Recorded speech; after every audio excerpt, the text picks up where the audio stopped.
If you follow my channel, you know I'm not a political guy, nor do I plan to be.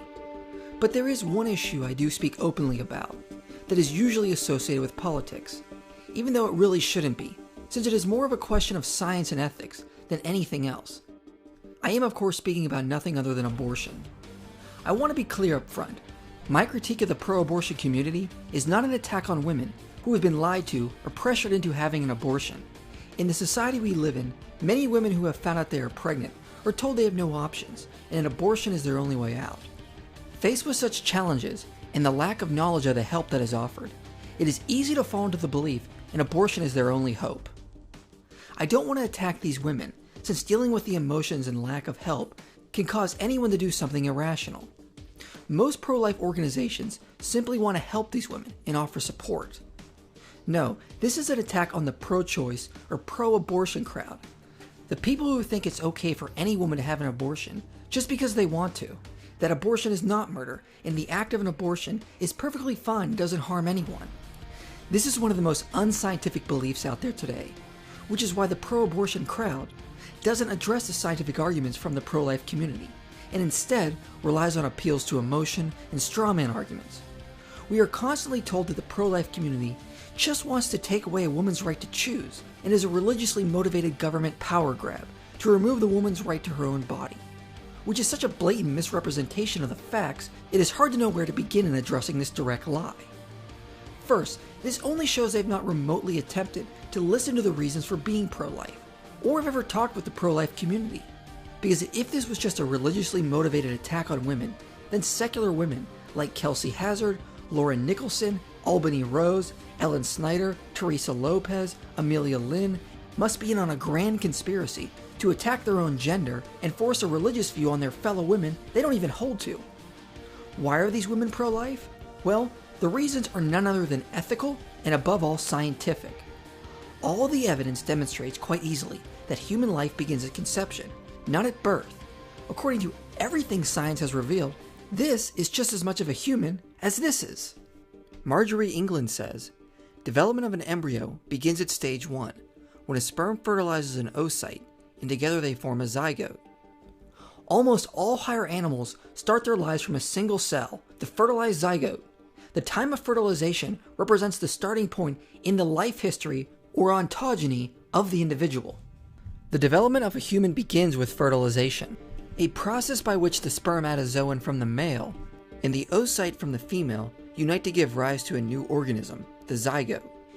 In fact, I could cite dozens of papers that all point out the obvious thing. Life begins at conception. Life begins at conception. Life begins at conception, at conception, at conception, at conception, and on I could go. There is not a scientific paper out there that says life begins later on or at birth.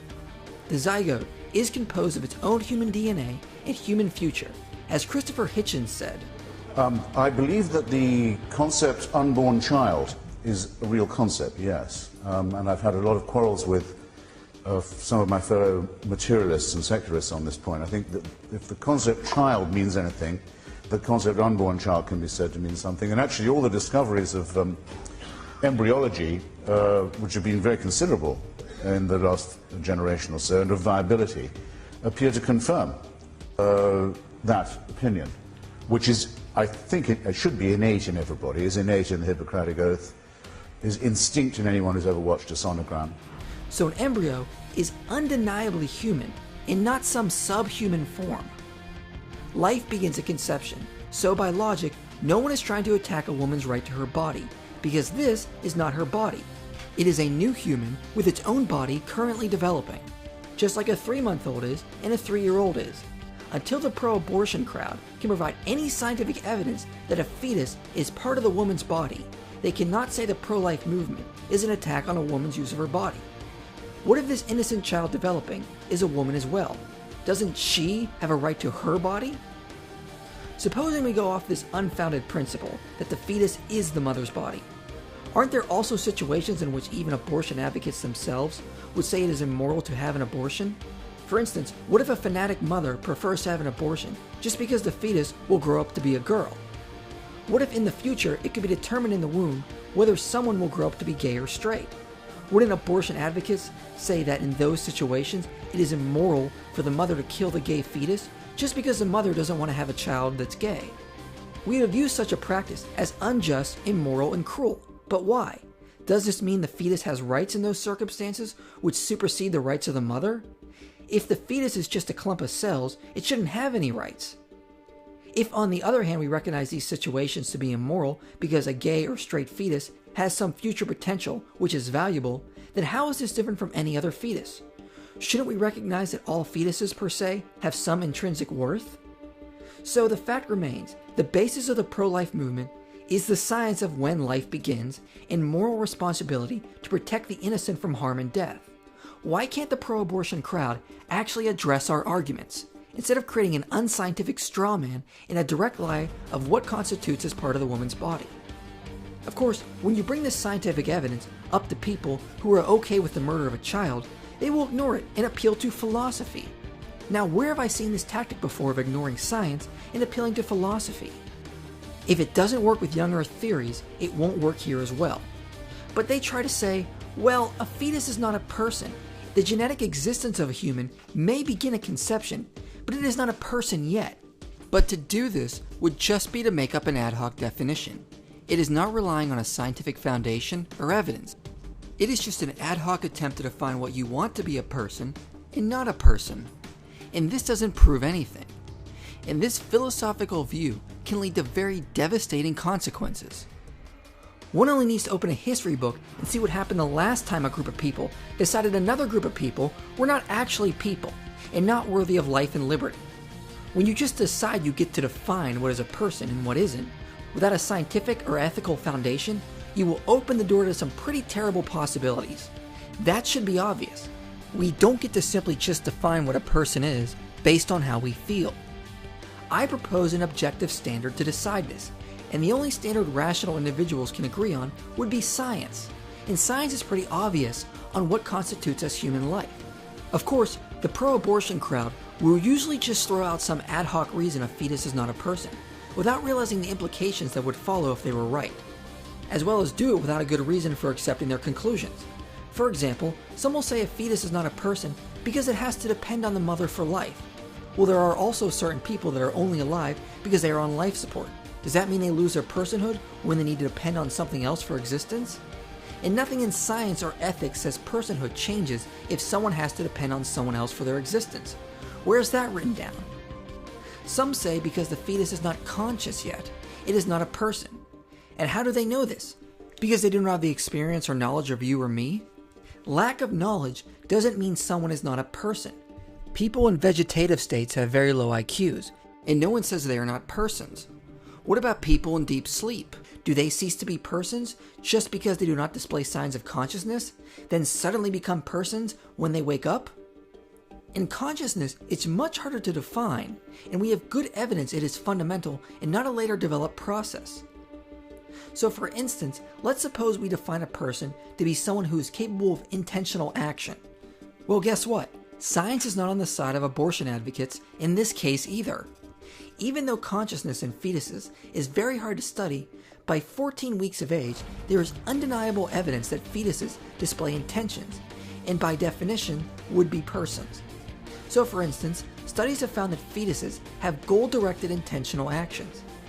Abortion advocates often counter by denying the science and claiming that these movements are not conscious, but are just reflexes, sort of like when one's knee is struck with a reflex hammer.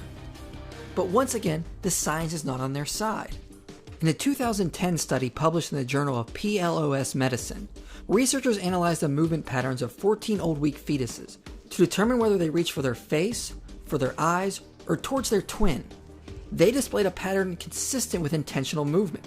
The researchers found that the movement of the fetuses did have a phase of deceleration, which means they slowed their hands down incrementally as they reached their goal. When humans reach for an object, their hand has to decelerate as they reach out. For instance, when you reach for your eyes, if your hands do not decelerate, you could damage your eyes if your hand makes contact at full speed. The same conscious behavior was seen in fetuses. Furthermore, other authors have found that detailed observational studies of fetal behavior using real-time ultrasonography also demonstrate an exploratory sensation testing nature of fetal action from as early as 10 weeks gestational age. At this stage of development, some areas of the body are innervated with sensory nerve fibers and others are not.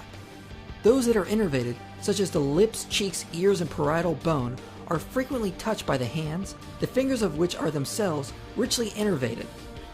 Fetuses have been observed exploring the boundaries of the innervated and uninnervated regions, particularly at the anterior fontanelle of the forehead, where innervation ceases. As the nervous innervation of the forehead increases and the boundary migrates during development, so the fetus's exploration of this region migrates with the boundary. So even if we think science can determine whether someone is a person, and persons are defined as agents capable of intentional actions, then our best scientific evidence shows that first trimester fetuses are persons. Plus, all of this is just arbitrary attempts to define a person anyway.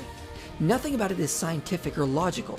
So why should we take the abortion crowd seriously when this is the best they can do, and all the science is on our side? My favorite argument the pro-abortion crowd tries is to say an abortion is not immoral because it is currently legal. This is just utterly ridiculous. Governments are not perfect judges of morality, and trying to appeal to them as a just decider of morality really shows they are not thinking at all. If they really believe something is okay just because the government says so, then I expect them to agree with everything the government does from now on. But we all know they don't, and they are only appealing to governmental laws because it suits them, not because they actually think legality makes something moral. Another silly argument is when you are asked, what if you were in a burning building and you only had the chance to save a crying infant or 100 fertilized eggs? If you choose the baby, then you must really not think eggs are human life. Yeah, because high-strung situations where you're in a panic for your life are the best situations to make rational decisions about what is life and what isn't. Just because most people would grab the baby in that situation, that doesn't mean the fertilized eggs are not human lives. Quick emotional decisions in terrifying situations are no way to judge what is a scientific fact about the beginning of life. So the fact remains, life begins at conception, and nothing the pro-abortion community can offer provides any reason that this unborn child doesn't have a right to life like the rest of us. These appeals to emotion do nothing to address the science on the issue. Abortions should only be used as a last resort in extreme situations, when the life and health of the mother is threatened. Most people in the pro-life community recognize an abortion may be a necessary procedure to save the life of the mother if there are serious complications. It is not a necessary evil we want, but once we remember Thomas Aquinas' doctrine of double effect, we can remember sometimes choices like this must be made. The doctrine of double effect is simply an action you think you ought to do that will have a good and bad effect, hence a double effect. In the case of an abortion, where the life of the mother is at stake, we are not intentionally trying to end the life of the child. We are trying to save the mother, but it creates a double effect. One effect being something we do not want, but it is necessary to also bring about the good, which is saving the life of the mother. So ethical dilemmas like this can be avoided with the doctrine of double effect. To wrap up, I want to emphasize I'm not condemning anyone who has had an abortion without the knowledge of what they are doing. The intention is only to attack people who say it is okay to have an abortion, if the mother just feels like it. There is something seriously wrong with that line of thinking, as all the science demonstrates a fetus is a human life. And notice that although I am a Christian, I didn't argue from the Bible or any other religious text, despite pro-abortion advocates claiming that is how we argue. If anyone says the only argument used to support pro-life ideas are biblical, then they are only showing they have never really taken the time to actually study our arguments, despite calling themselves reasonable scientists who investigate everything. One last thing.